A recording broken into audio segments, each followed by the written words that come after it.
कृष्ण जो महायोगेश्वर कहे गए हैं, उनके पास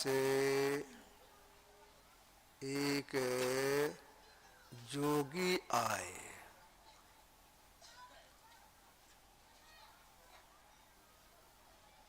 भगवान कृष्ण से बोले, मैं ऐसी साधना की हो,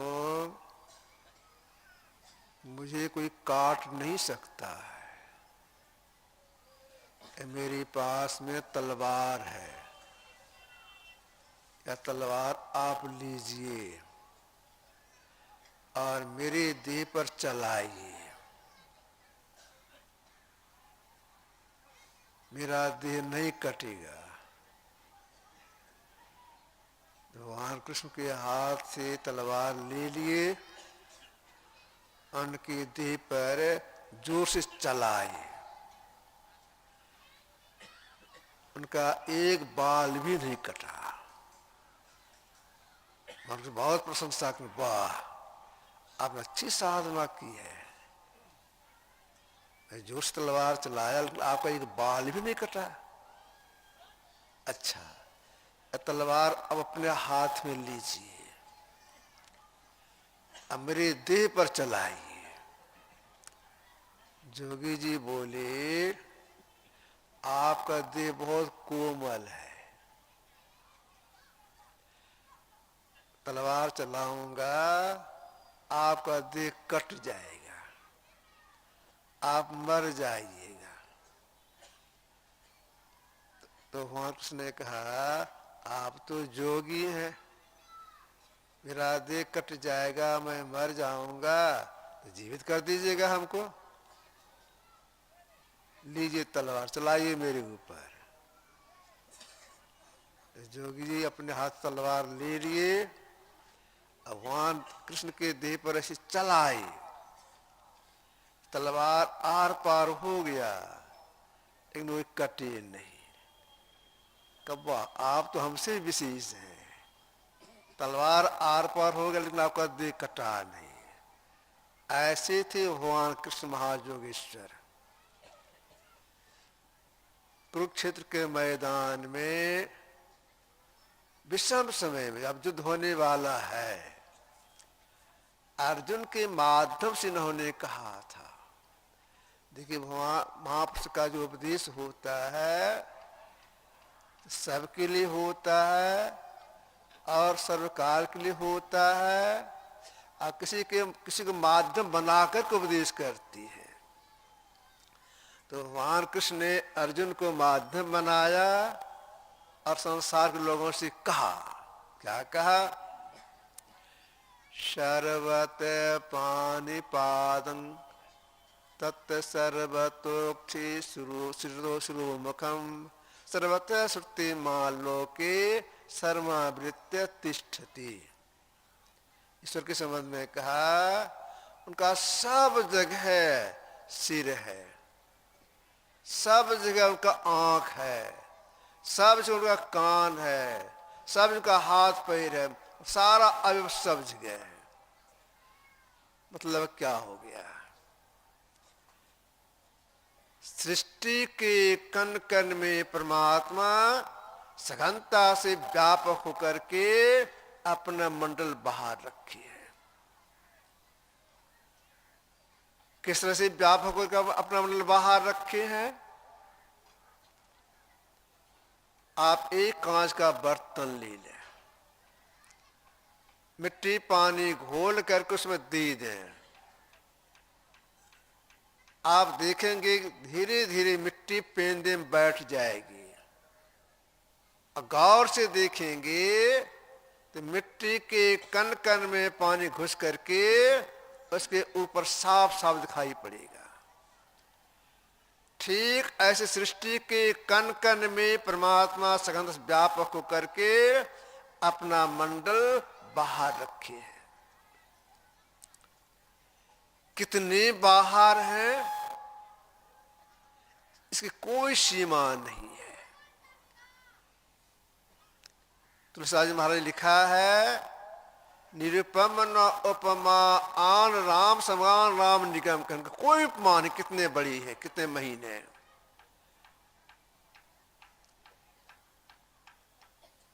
इसी को महापुरुषों ने परमात्मा कहा है। इसी को महापुरुषों ने सर्वेश्वर कहा है, सबका ईश्वर।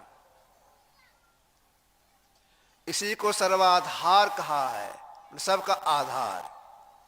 जिसे देखिए, पृथ्वी का आधार सूरज, सूरज का आधार दूसरा सूरज, और सबका आधार परमात्मा।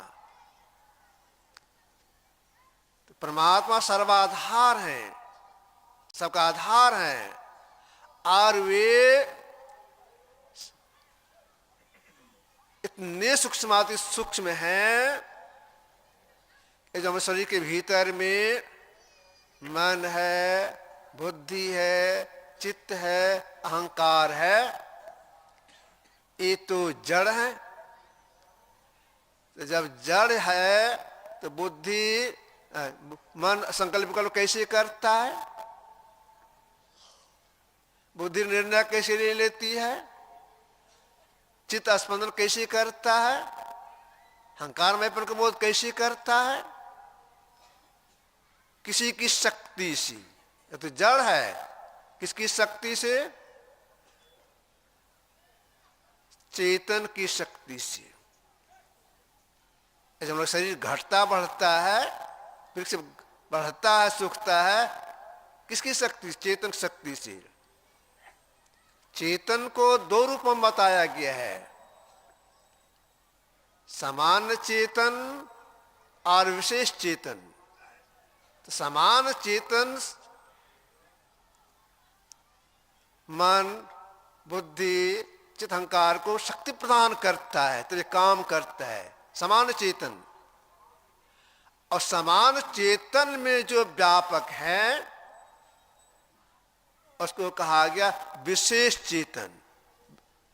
परमात्मा समान चेतन में और विशेष चेतन दोनों व्यापक होकर के अपना मंडल बाहर रखे। कितने बारीक है,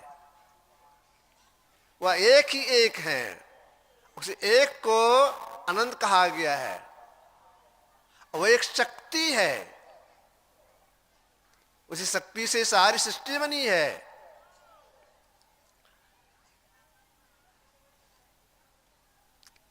आप एक चना ले लें, पूरा चना है, और उसको आप फाड़ दें, दो दाल हो जाएगा। दोनों दाल को अलग अलग मिट्टी के नीचे गाड़ेंगे तो उससे पौधा होगा?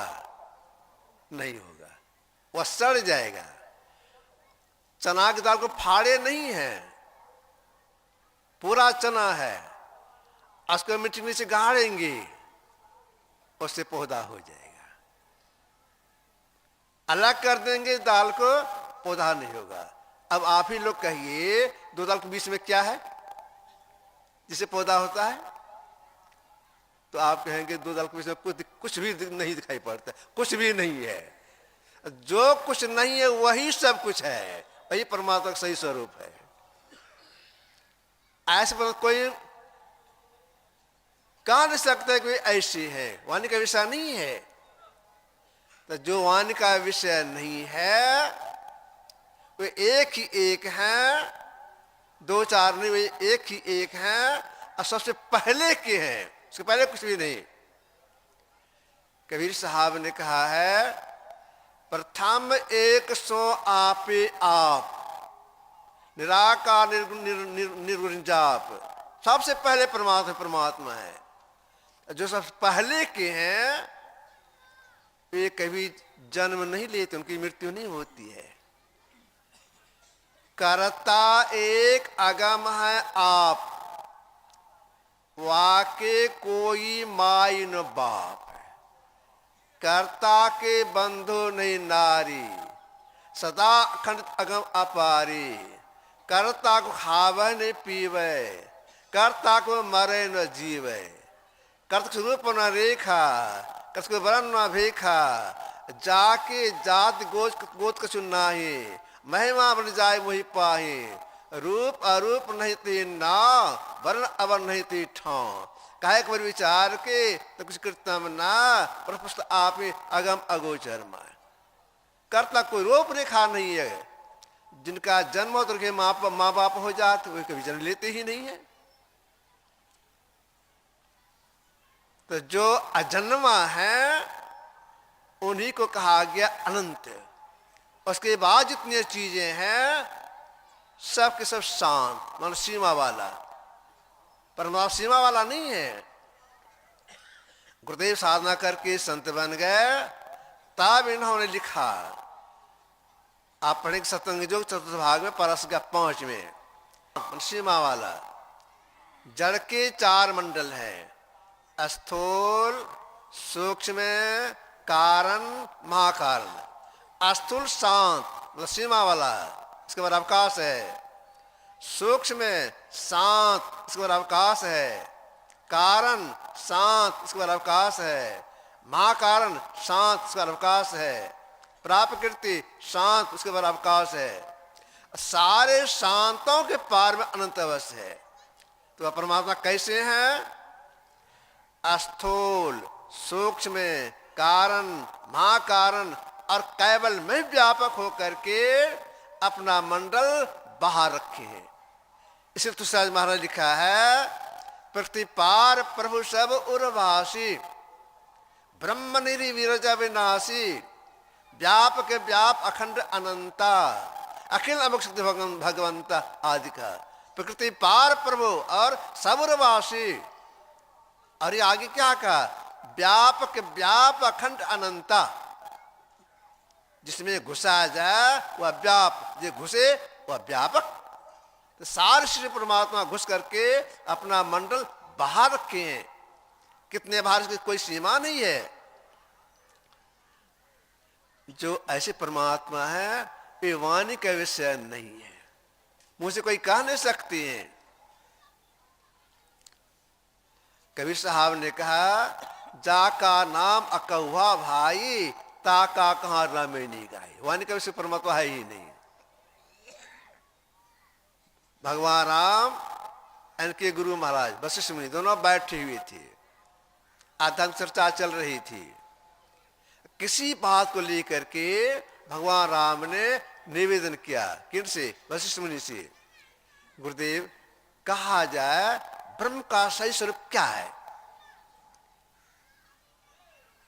तो जैसे निवेदन के कहा जाए ब्रह्म का स्वरूप सही स्वरूप क्या है, असल कुछ जो कुछ बोल रहे थे बिल्कुल चुप हो गए, कुछ बोलने ही नहीं लग गए।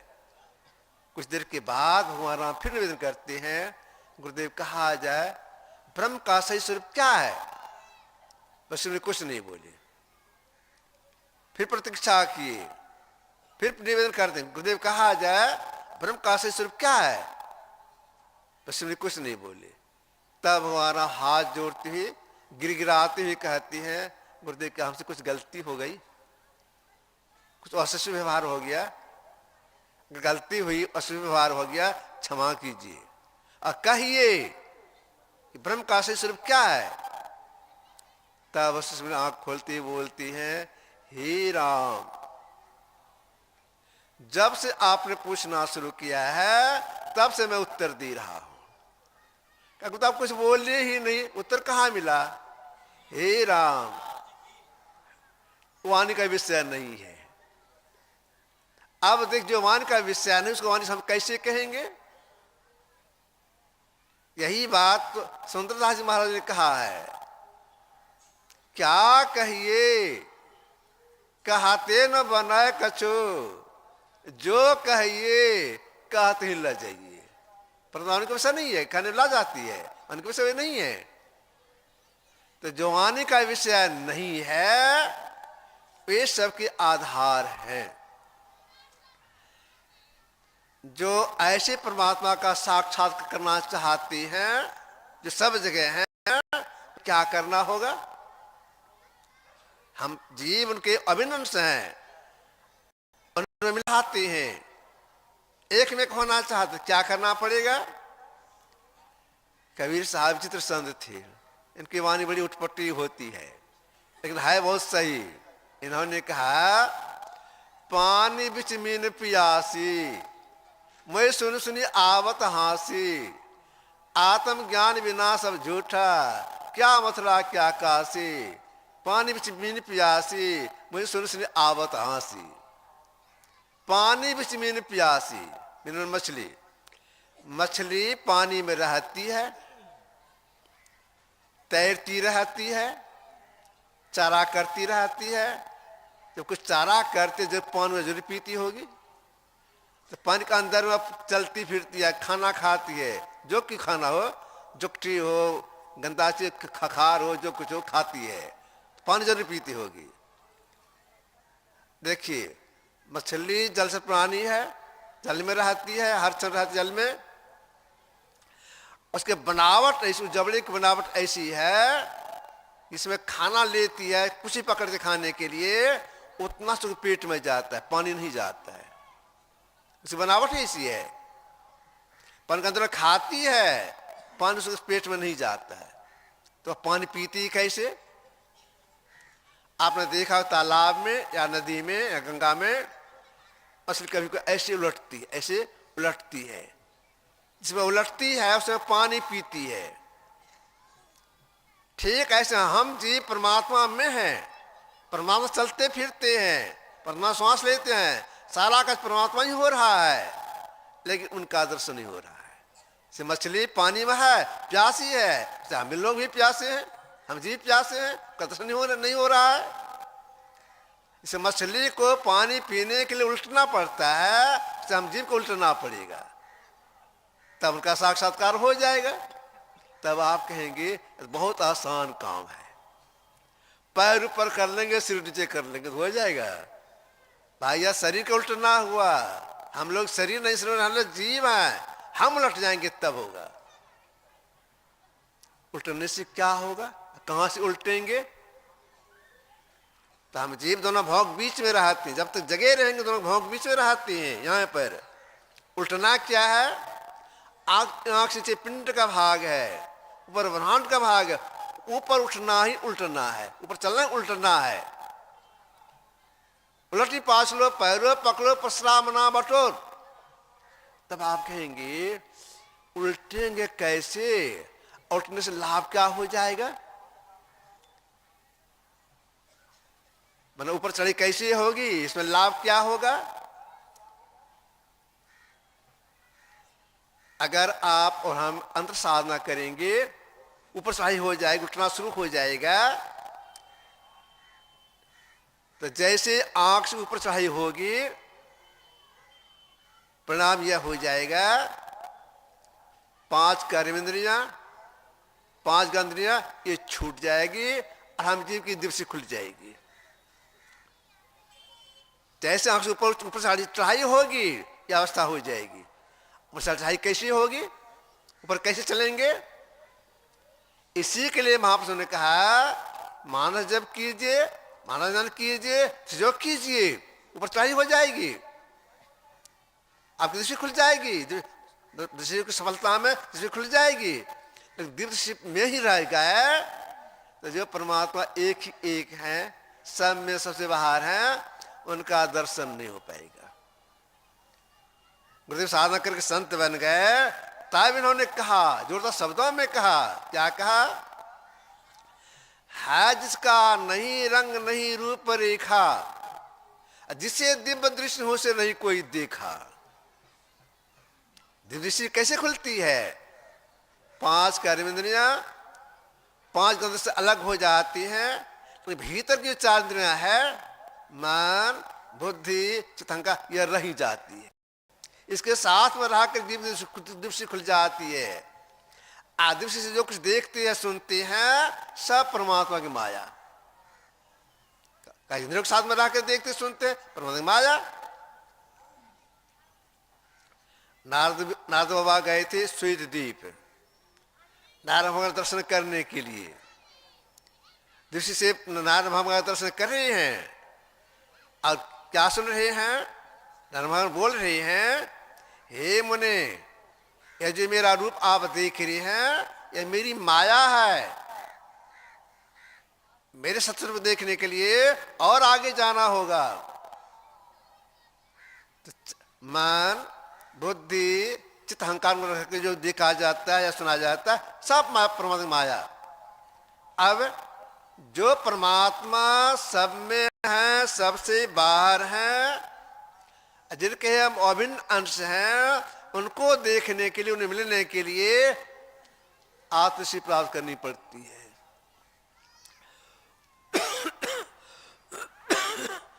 आत्मज्ञान सही में ज्ञान है, बाकी सब अज्ञान है। अब विचारना यह है, आत्मज्ञान कैसे प्राप्त होगा?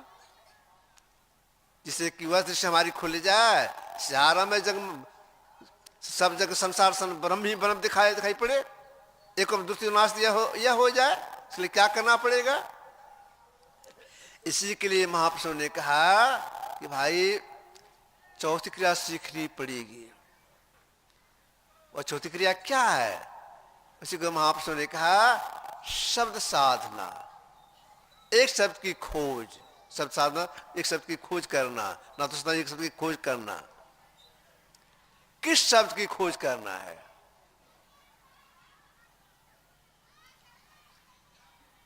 उस शब्द की खोज करनी है जो शब्द सृष्टि में बेरोक चलता है। उसी का आदि शब्द, वह बेरोक चलता है। गुरुदेव साधना करके संत बन गए, तब इन्होंने लिखा है आदि शब्द सृष्टि के अंत स्थल में सदा अनिवार्य, अविच्छिन्न और अभेद रूप से ध्वनित हो रहा है। यह सब सृष्टि का साधारण, सर्वव्यापी और सत्य है, बेरोक चलता है, उसको रोक नहीं सकता है। इस शब्द की खोज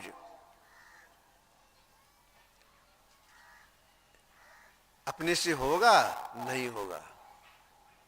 अगर इस शब्द की खोज करने के लिए कोई उपवास करना शुरू कर दे, हो जाएगा? तो नहीं होगा। लेकिन महापुरुष के शरण में जाना होगा, उनसे सीखनी होगी। वे बताएंगे, असंख्य भाषा बताएंगे, वह शब्द ऐसा है, इधर से आ रहा है। उसको सुनने के लिए आपको यह काम करना होगा। कौन सा काम करना होगा? एक नाम का जप करते थे, एक ग्रुप का ध्यान करते थे, दृष्टि जो क्रिया करते थे तो दो बंद, आंख बंद और मुंह बंद। अब जिस शब्द सारी सृष्टि बनी है, उसकी खोज करने के लिए तीन बंद, आंख बंद, मुंह बंद और कान बंद।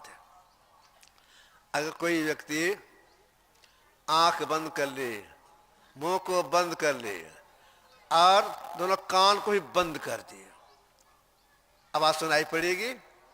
जो आवाज सुनाई पड़ेगी इसका यही आदि शब्द है। वह आदि शब्द है, वह आदि शब्द नहीं है। जैसे कान बंद करेंगे आवाज सुनाई पड़ेगी, वो आवाज कौन चीज की आवाज है? जो हम शरीर में नस नाड़ियां हैं, उसमें खून का दौरान हो रहा है, उसकी आवाज है। वो आदि शब्द नहीं है, अर्धनाद भी नहीं है, नस नाड़ी की आवाज है। अगर कोई व्यक्ति रात के समय अपने घर से बाहर हो जाए, आवाज सुनाई पड़ेगी। कैसी आवाज सुनाई पड़ती है? सन सन की आवाज सुनाई पड़ती है, गन गन की आवाज सुनाई पड़ती है। इसमें यही आदि शब्द है, इसी को हम सुने। तो आदि शब्द है, आदि शब्द नहीं है।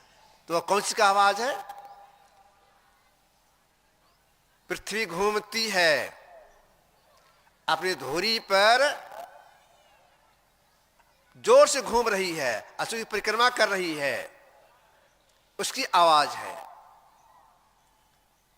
यह आदि शब्द नहीं है। अगर कुछ आदि शब्द को पकड़ना चाहते हैं, गुरु बताएंगे वह शब्द ऐसा इधर से आ रहा है, आज उसको सुनने के लिए 3 बंद लगाना होगा। इसके साथ साथ पूरे मुस्तैदी के साथ शब्द अभ्यास करना होगा। एकाग्रता के साथ सब साधना करनी पड़ती है, तब उसे सफलता मिलती है। कैसी एकाग्रता चाहिए? एक शब्द को पकड़ने में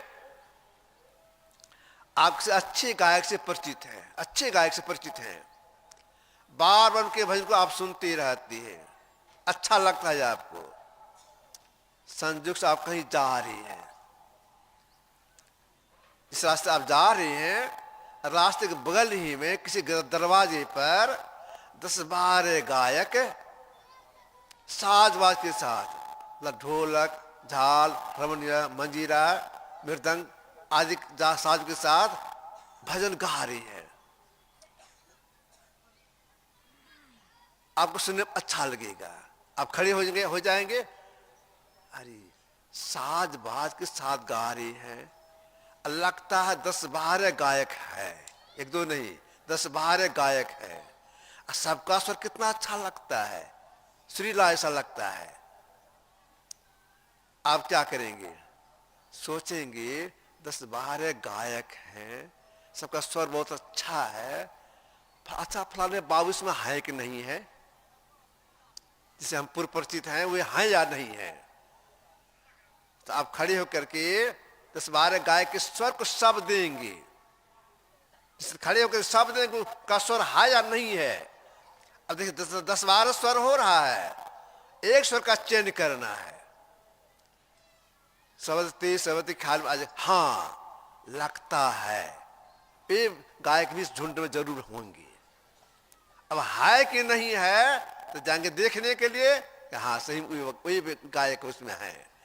ठीक इतनी एकाग्रता चाहिए इसके सब साधना करने में, तब सफलता मिलती है। अगर एकाग्रता नहीं आएगी साधना में सफलता नहीं मिलेगी। एकाग्रता चाहिए। तो जो समय लगा करके मनोयुगपूर्वक साधना करती हैं, एकांत बैठ के साधना करती हैं, तो करते करते होता क्या है, जब एक शक्ति की प्राप्ति होती है, जिस एक शक्ति प्राप्ति होती है, परिणाम क्या हो जाता है इसका परिणाम यह हो जाता है वह जीव पूरा पूरा जग जाता है। जीव का जगना एक बार की नहीं होता है, जीव का एक बार में कल्याण नहीं होता है, 3 बार में जगता है। जागु जागु जागु जीव जो है जग जामनी, 3 बार जगने के लिए कहा तुलसीदास महाराज ने।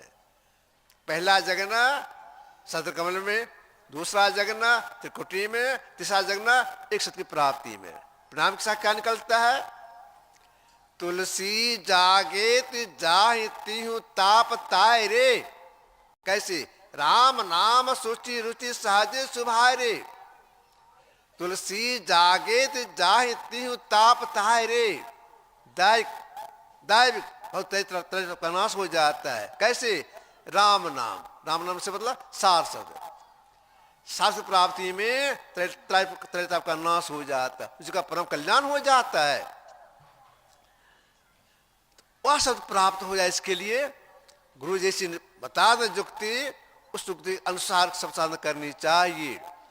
तीनों बंद लगा करके एकांत बैठ करके शब्दाभ्यास करना चाहिए।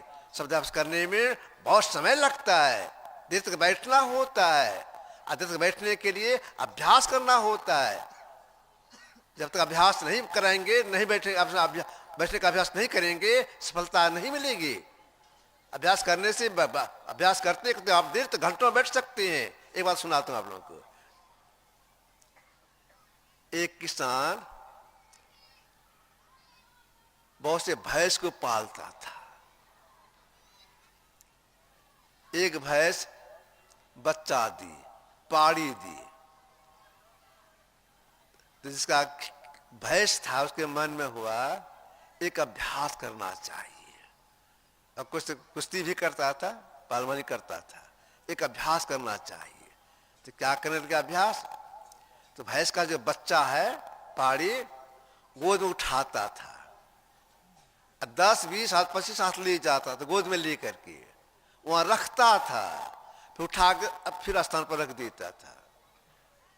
दिन में 4-5 बार करने लग गया।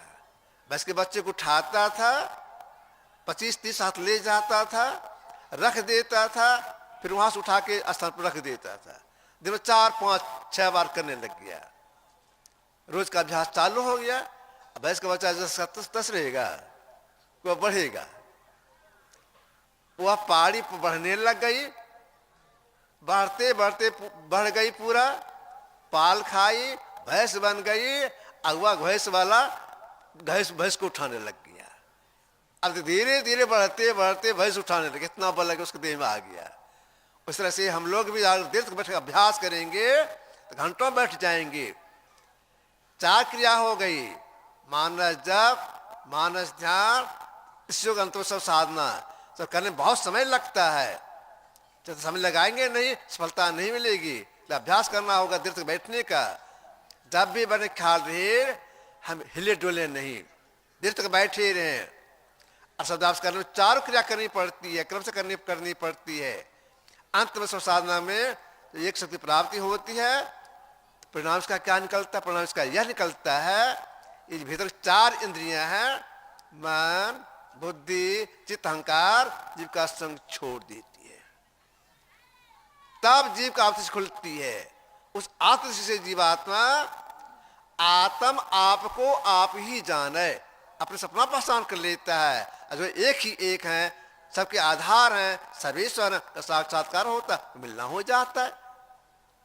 यह काम जो प्रारंभ कर देते हैं, यह संस्कार जो यही काम कराने के लिए फिर बार बार उसे दिलाता है। जो प्रारंभ ही नहीं करते शरीर छूट जाता है, उसके कोई गारंटी नहीं मुझसे मिलेगा अथवा नहीं मिलेगा। तब हम लोग क्या क्या करना चाहिए? अंतर साधन करने की सीख करके करने में लग जाना चाहिए, विलंब नहीं करना चाहिए। ये आपकी सेवा थोड़ा सा रखा, एक संतवाणी सुनेंगे, उसके बाद आरती होगी। श्री सद्गुरु महाराज की जय। सज्जनों, अभी हम लोग सुन रहे थे पूज्यपाद के मुखारबिंद से कि वह जो ब्रह्म है, वह ब्रह्म को हम प्राप्त करके हम लोग स्वयं ब्रह्म के स्वरूप हो सकते हैं। तो अब गायक के द्वारा हम लोग एक भजन सुनेंगे। श्री सद्गुरु महाराज की जय।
हेलो।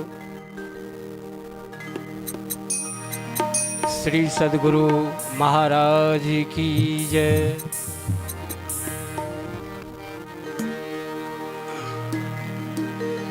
आओ वीरो मर्द बनो, तजना होगा। आओ वीरो मर्द बनो, अब जेल तुम्हें तजना होगा।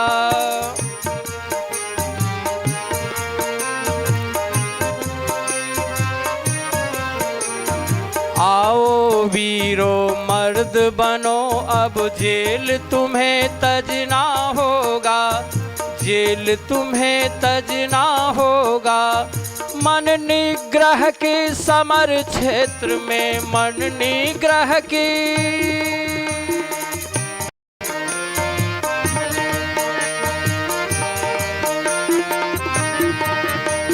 मन निग्रह के समर, मन निग्रह के समर क्षेत्र में सन्मुख तीर डटना होगा। आओ वीरो मर्द बनो, अब जेल तुम्हें तजना होगा। आओ वीरो मर्द बनो, अब जेल तुम्हें तजना होगा।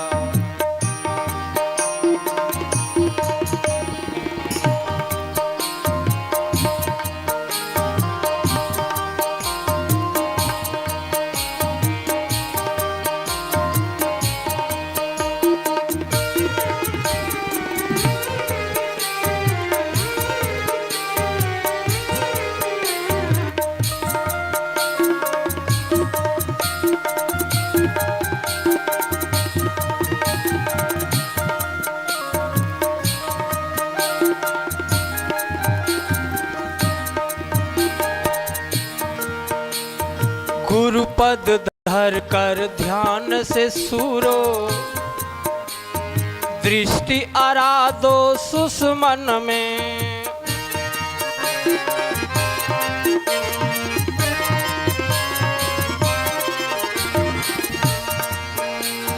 गुरुपद धर कर ध्यान से सूरो, दृष्टि आराधो सुषमन में।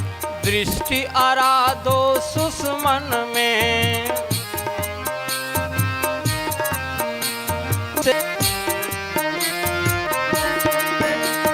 मन की चंचलताई से, मन की चंचलताई से बल कर कर के बचना होगा।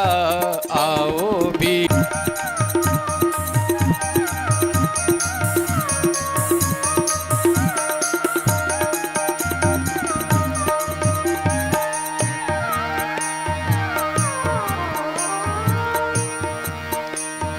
वक्त नहीं है ए वीरो अब गाफिल होकर सोने का।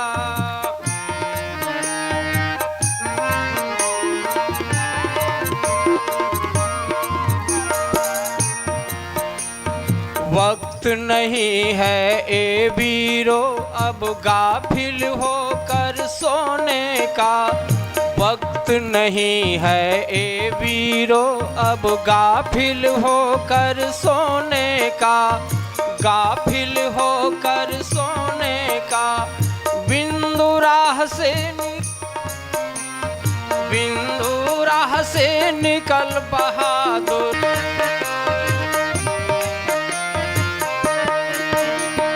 बिंदु राह से निकल बहादुर, तम मंडल टपना होगा।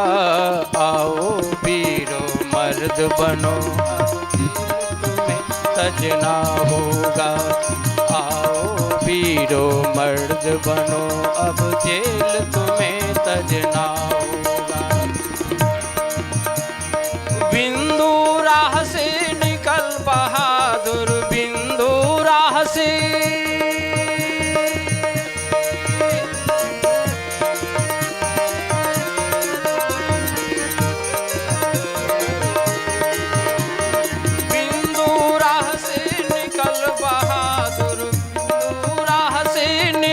बहादुर, तम मंडल टपना होगा।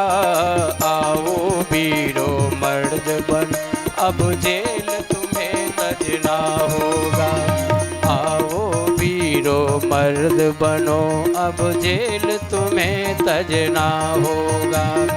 मन निग्रह के समर क्षेत्र में, मन निग्रह के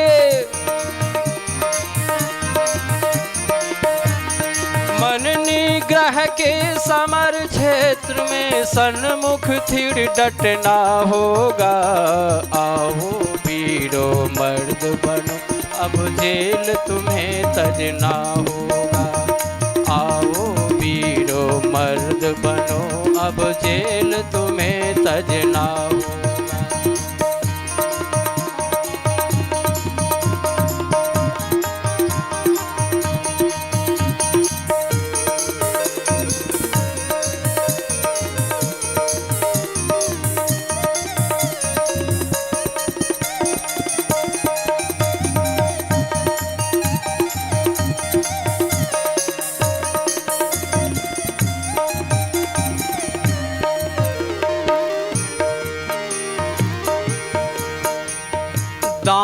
दम के चंदा चमके सूरज तपे ज्योति मंडल।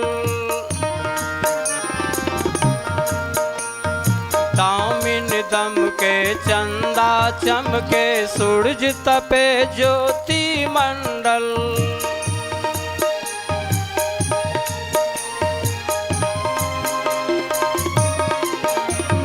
दामिन दम के चंदा चमके सूरज तपे ज्योति मंडल। सूरज तपे ज्योति मंडल। इस मंडल से आगे वीरो, इस मंडल से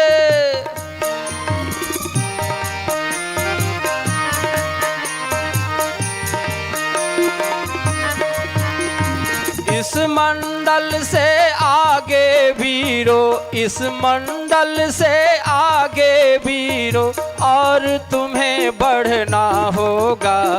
आओ वीरो मर्द बनो, अब जेल तुम्हें तजना होगा। आओ वीरो मर्द बनो, अब जेल तुम्हें तजना होगा।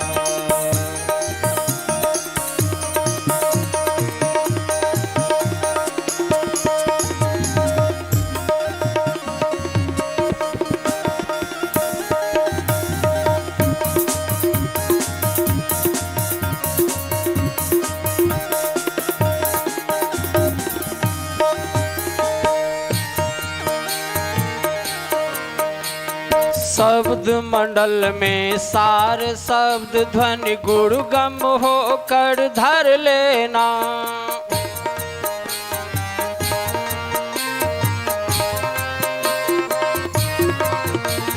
शब्द मंडल में सार शब्द ध्वनि गुरुगम होकर धर लेना। गुरुगम होकर धर लेना।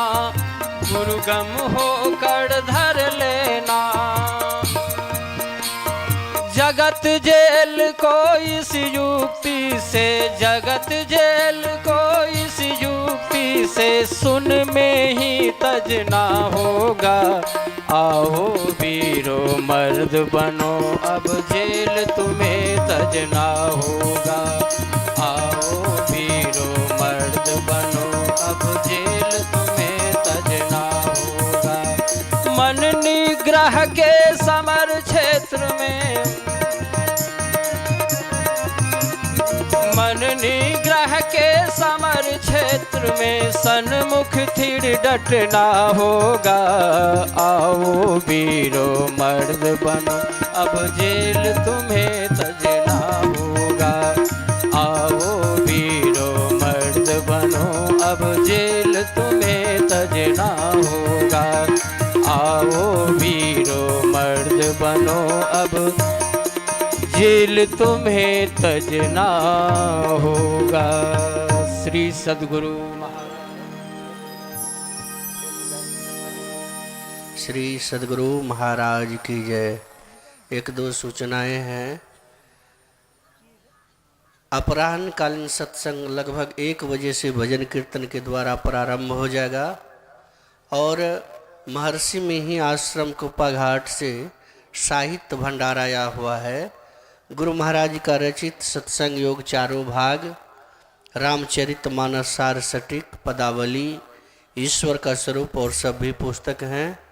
और पूज्य पाद द्वारा रचित पुस्तक है महर्षि में ही दिनचर्या उपदेश, संत मत तत्वबोधनी, अपने गुरु के याद में, साधक पीयूष, परमात्म प्राप्ति के साधन, सेवा से नेवा, समय ज्ञान की महत्ता, प्रेरक संत स्मरण और गुरु से भी स्वामी भगीरथ अभिनंदन ग्रंथ, समय ज्ञान की महत्ता, बहुत सारे पुस्तक हैं।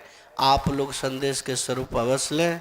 और स्वामी नरेशानंद बाबा द्वारा रचित पुस्तक है मन प्रसन्न भजनावली, ब्रह्म जीव की एकता, दत्तात्रेय जी महाराज 24 गुरु कहते हैं उसका वर्णन, सत्संग की महिमा। आप लोग संदेश के स्वरूप अवश्य लें।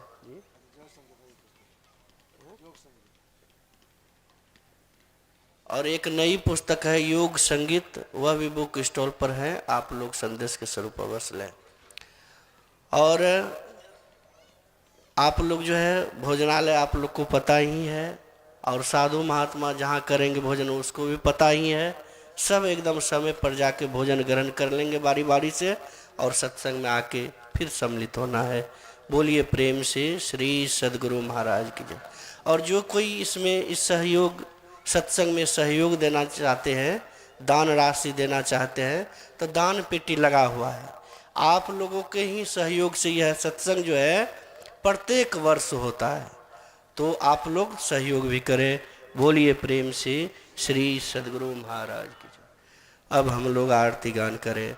आरती संग सतगुरु की जय। अंतर जुत हो लख लीजे पांच तत्व अग्नि जराई दीपक चा से प्रकाश करीजे। गगन थाल रवि शशि फल फूला मूल कपूर कलश धरति। जय अक्षत नवता री मुकुताहल